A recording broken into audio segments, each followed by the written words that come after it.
সবুজে ঘেরা এক শান্ত গ্রামে বাস করত ছোট ছেলে রায়হান। ফজরের আজান শুনে সে প্রতিদিন ঘুম থেকে উঠত।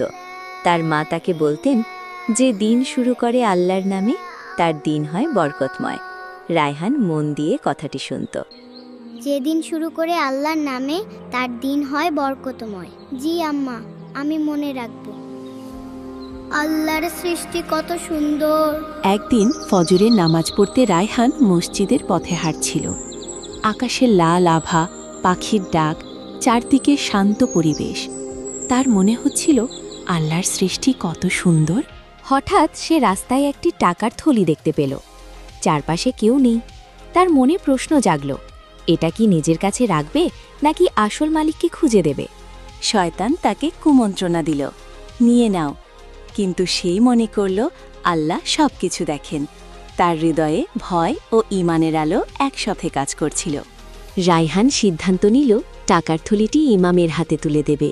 মসজিদে গিয়ে সে সব খুলে বলল। ইমাম তাকে দোয়া করলেন। বৃদ্ধ লোকটি খুশি হয়ে রায়হানকে দোয়া দিলেন। সবাই বলল, সৎ পথেই শান্তির পথ।